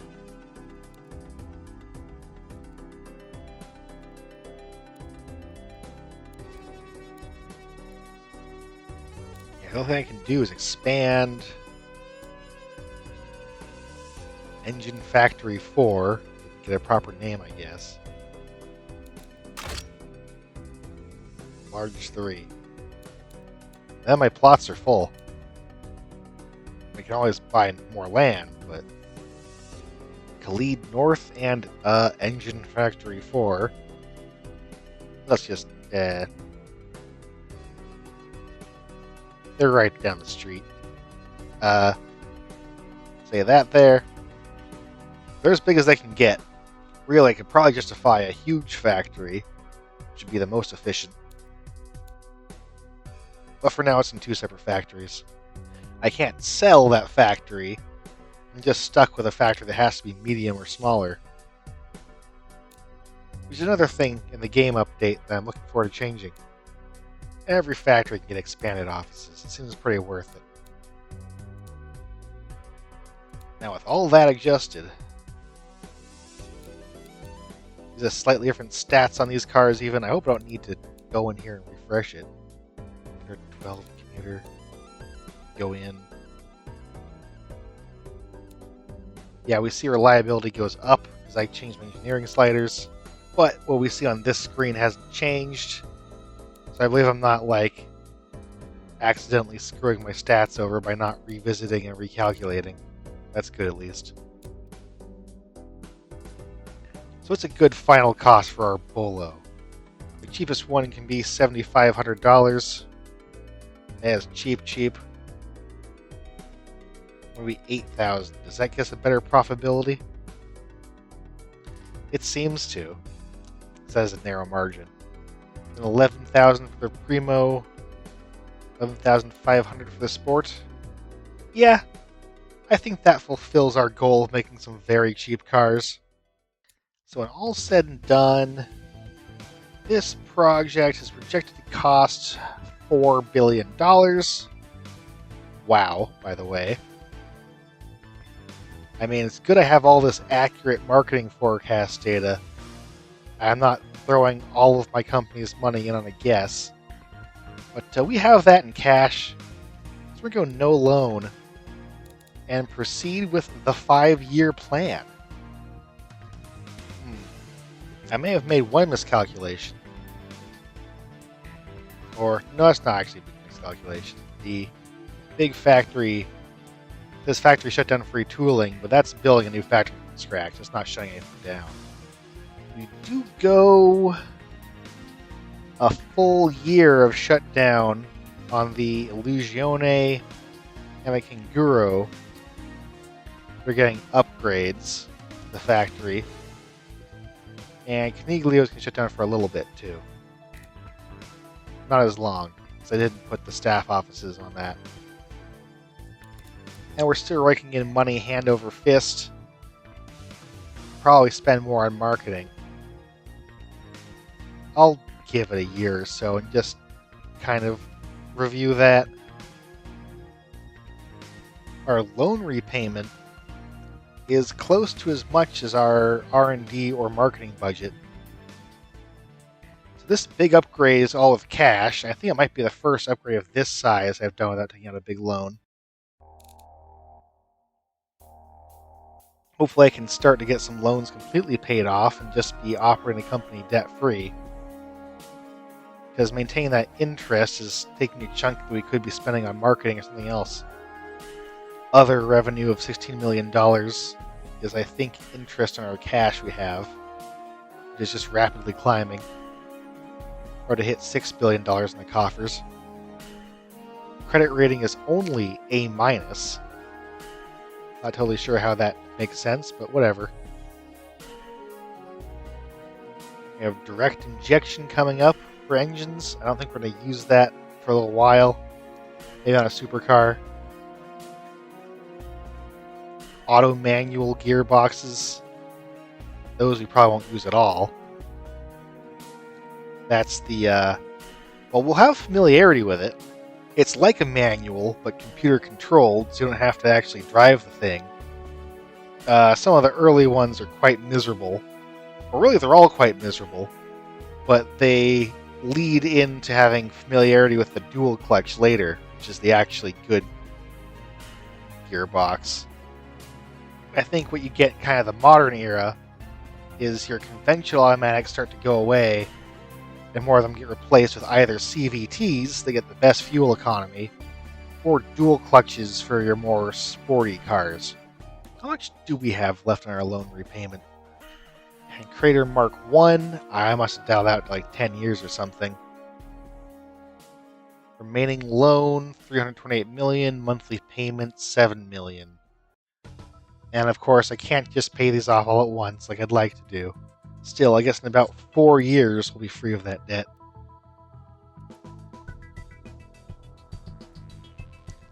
Going into 1995, we're paying $500 million in taxes. In fact, we're paying more on taxes now than we are on expenses. Taxes, yeah, taxes are almost equal to our marketing. Now, the rule in this game with taxes is it's because you made the mistake of making money.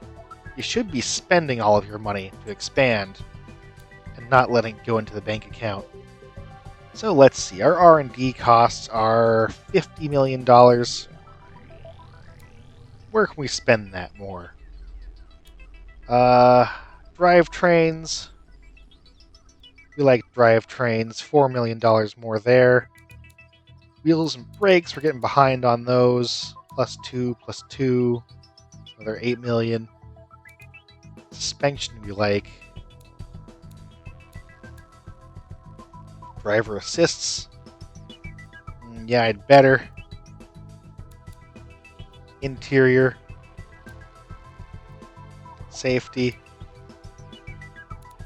Oh, an aero, of course. And then we've about doubled our R&D budget. Marketing-wise, how are we doing in 1995? What's our market awareness good at? We've got kind of everything in Fruinia. We're working on utility sport. Arcana. We can spend a lot more on Arcana for marketing.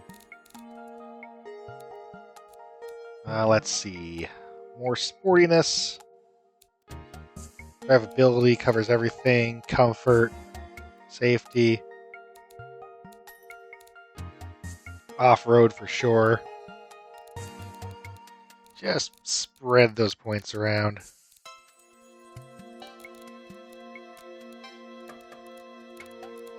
I don't have a super organized strategy. I just know I'm making too much money. I must spend it. And that's half of our monthly surplus spent. We're still bringing a good amount of money. It's just if you don't count the taxes. And that's with ongoing factory construction. Oh yeah, the new Caesar's out and selling. Advanced all-wheel drive. Interesting. Oh, and sat-navs are going to start coming down the pipeline. Those wonderful things are like recalculating route. And, those early sat-navs you unlock in like the late 90s, early 2000s, that's the kind that you had to like download map updates for. And they would absolutely never know if there's construction or something like Google Maps does now. Because like the third generation Caesar is selling pretty so-so. 60 units sold per month is not bad. But it's showing is not that desirable. It's definitely past time for a new supercar entirely. As 1998, the year of the new cars approaches, looking close to having $10 billion on hand, revenue has been steadily climbing.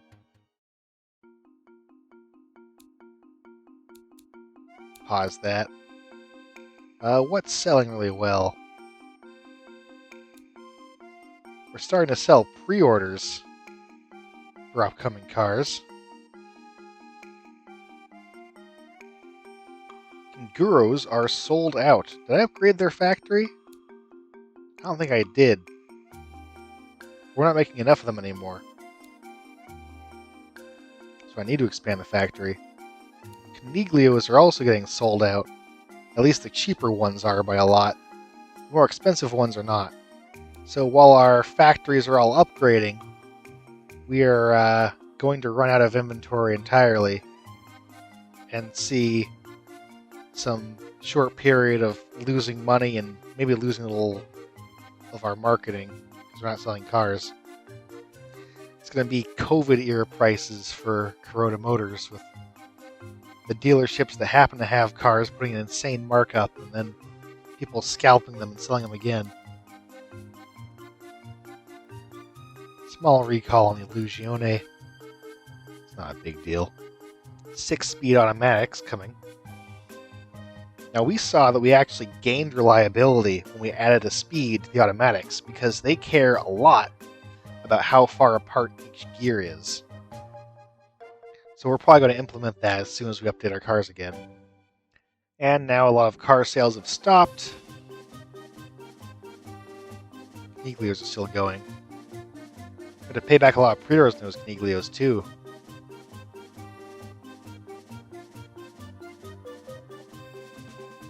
Actually, I think all of our engine factories are stopped, even if our car factories are technically operational. So, revenue is dropping to about zero. And we're going to lose a few $1 billion. But that's fine, we have that money to lose. Most of the cost of that project comes at the end when the factory construction happens, of course. And our SUV has got pre-orders estimated to be like a year out. Oh, I should have built all the factories bigger, and I didn't. But again, I might have been scared to sign off on more upgrades than we had cash for. Especially if I was wrong somehow and we end up being outcompeted and selling poorly.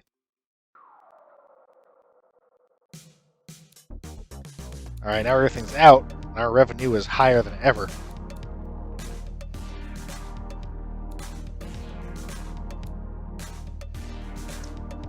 Yep, so the Bollo, it's out. It's our absolute cheapest car, and it is selling like hotcakes. It's pre-ordered 7 months out, and we're moving 17,000 per month. And indeed, the $8,000 incredibly cheap Merida version, which the dealership is selling for about $9,000. That's the best seller by a lot. Illuzione is our most deeply pre-ordered. The cargo and utility each 6 months out. Even the Caprese has a wait list, and that was kind of a slow seller before. Caesar sales are slow and we're building up stock, but that's not too surprising. Canguro and Coniglio, again, all heavily pre-ordered.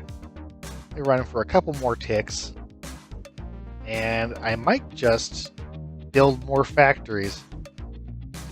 Also, I apparently didn't pay attention. And one of our cars is not passing emissions. I think that's the Canguro Primo, probably? That's Primo all-wheel drive D. I didn't retune, and we are paying $1.5 million in compliance costs, although net, we're still ahead. Yeah, a few of the Canguros are not passing. It's that all-wheel drive. I never realized we were going to be failing emissions on anything. I didn't really think about this hard this time. That's knowing I wanted to just rest on my laurels a little bit until the desirability goes down and then update the cars. Both engine factories are overworked. Yeah, we're hitting growing pains.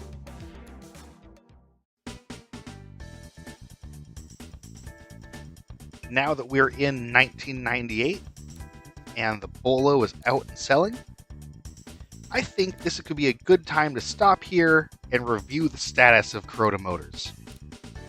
Simply put, right now, every car is deep in pre-orders. We need to expand our factories. Even though some of these models are getting very old, including the Coniglio 3, we don't urgently need to replace most of them. They're just still selling. In fact, looking at our revenue right now, the Coniglio 3 is our best seller by far. The Canguro is behind it. The new Bollo is not as much, but I'm hoping it'll catch up as we kind of expand into the markets that want it.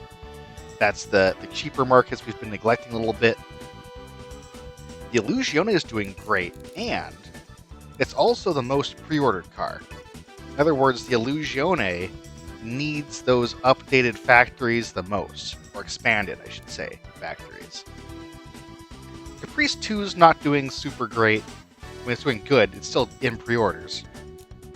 And the Caesar is definitely on the chopping block. Its revenue gets rolled into the other category, along with the interest we make on our money. Speaking of which, we have a ton of money. Almost $7 billion in the bank account, and it's coming in fast. Now, I was a little too conservative, evidently, since our factories are all too small and overworked. Especially the factory that makes our Bollo engine, which is in everything, is causing the number of shifts to be limited in some of the other factories. Actually, these all say by available staff. The previous month I was scrolling down here, it was also by engines. I might need to raise the max shifts or raise the target staff on some of these. So there's no question that we need to expand, and we have the money to do it. We are almost debt-free. We have $76 million in debt, and I think that's actually going to be paid off on January 1st, or on January of 1999.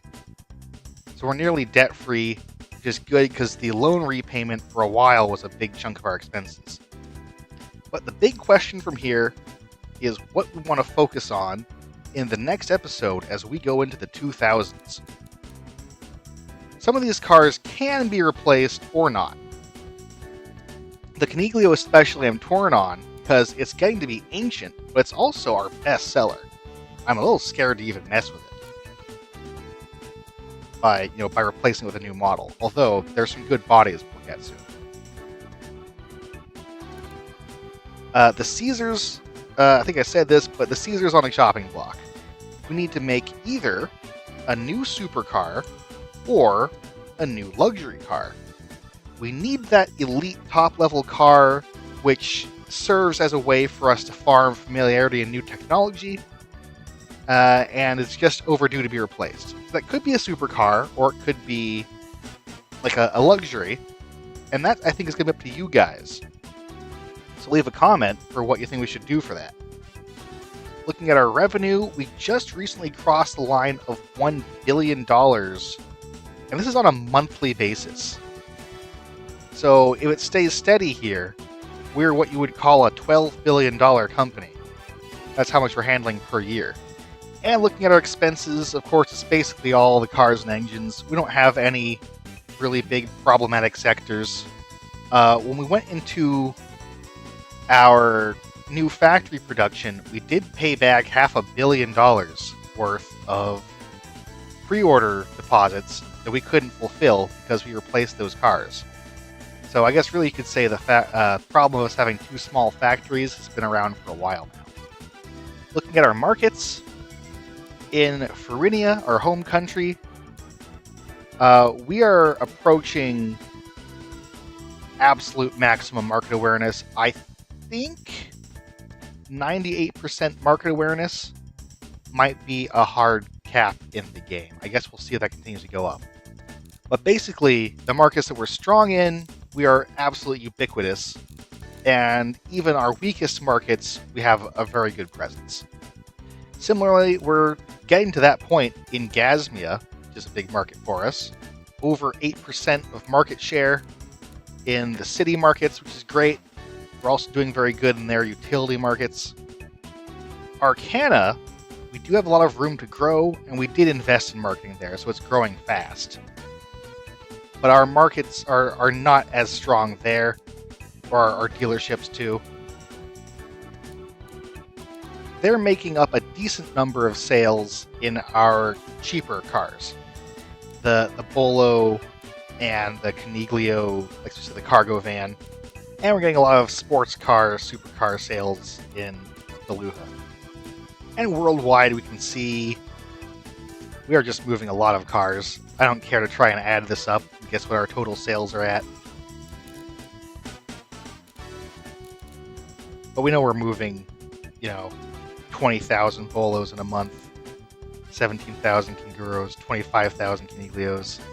Looking at the sales breakdown, worldwide, family, I think, is the single biggest market, and we've hit 3rd place, which is really impressive. I was looking at this earlier, and I was to my somewhat annoyance, with the emissions up here, the best sellers that are ahead of us are at World Emissions Standard 7, whereas they're selling in a lot of countries where the standard has now hit 8 or 9.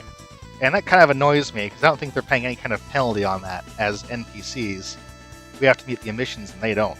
We are now well ahead of Visair Transport in the supercar market, although it's a bit of an underwhelming victory, because I think that is where they stopped playing in that save file.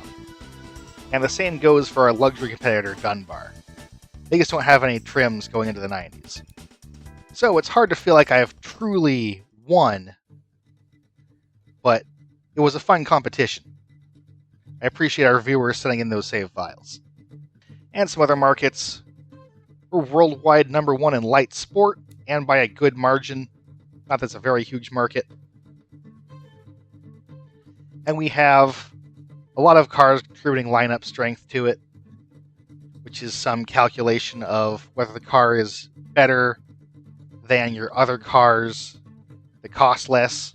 In fact, I had Killer Rob even try to explain that to me in the Discord, and I didn't totally get it. I know this lineup strength from having multiple trims in the same market at different price points also affects that company bubble thing in the markets, which we're doing pretty well in. It's not amazing in light sport, I guess. We haven't got as many options as we would like, whereas something like commuter, we have a lot of overlapping options from price points, so a very strong company bubble. That affects dealership growth somehow. Our dealerships are very strong. I do know that dealerships can limit your maximum number of car sales. It's very hard to tell when that's what's happening, but I think our dealers are happy and growing and big enough. Track cars, funny enough, we're getting the most sales in at 13 worldwide. Not a very big market, but hey, that's something we can be proud of. Supercars were only number 3. I guess that makes sense since look at prestige scores. 82, 68. We're behind by a lot for our Caesar. I think that comes a lot from like top speed and having a very big engine with a lot of cylinders. We only have our 6-cylinder in this. Utility, we're not really up on top in. We're like 7th or 8th place. But utility budget, we are the best seller for. With, kind of surprising to me, the Illuzione, and not just like the Scatola. I guess that we price these things quite cheaply, so that's why they're so in demand. Oh yeah, and city cars, I'm also proud to say we're not only number 1 worldwide, we're almost 3 times the sales of the 2nd place competitor. And somewhat surprising to me, the Bollo has taken all top 3 spots in our lineup, with the Coniglio behind that, for city cars. Even the, or rather, the Bollo Rapide, the sports car one, has better sales than the standard and the cheap Bollo in the city market directly. I'm not going to think about that too hard. Just is what it is. I guess it's good that we made that thing, though. Delivery, we're also double the second place competitor, because we're making 2 delivery vehicles at different price points, and one of them is very cheap. I still wish we could have had a Bollo van, but that body just didn't have the variant build. R&D wise, at this level of revenue, I've just kind of spread it around anywhere. We definitely could put more into turbos if we want to do that. Some of these categories we've almost unlocked everything. There's more gear ratios coming, and dual clutch transmissions are coming in the very late game. There's electric variable power steering, which is very late game. Electronic stability control plus launch control. I don't think we need that badly. And we're very soon going to be unlocking infotainment. We've started to get sat-nav systems already. There's a couple more safeties to unlock. So nothing's just going to be a paradigm shift is left to unlock. But we can't afford to spend some more on a couple areas if we would like on R&D. And the big thing, car bodies. They're unlocked up to 2006. What do we have? The Hummer mod body. There's some nice looking new truck and SUV bodies, although I don't think we really need to replace the Illuzione. Lots of good choices for super and luxury cars in the higher wheelbases. Yeah, I like the Nissan Juke. C7 looking Corvette body. Got lots of ugly van options. They're pretty versatile in terms of their body types. I do like the Porsche body for a new supercar, because that can probably be rear engine like we've been doing. And in the year 2000, we also have, I know we just did the Bollo, but we have a much more versatile subcompact body that is kind of attractive to me. It has a lot of variants that the Bollo doesn't have, like the teeny tiny utility. Oh, that's great.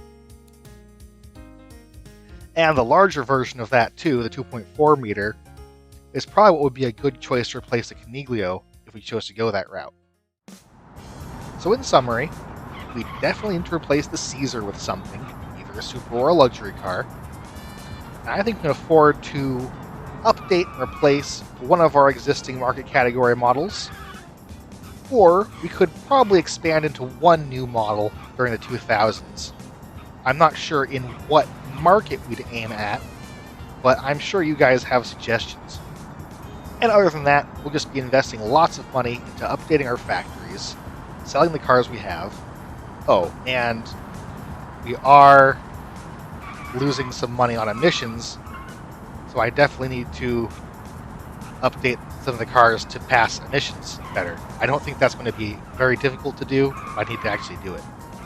So let me know in the comments, what is it that we need to invest in? What does Carota need to build before the end of the game? I think we've only got 2 or 3 more episodes left before we hit the year 2020 and get our final score. I'm excited to get there, and I will see you guys next time.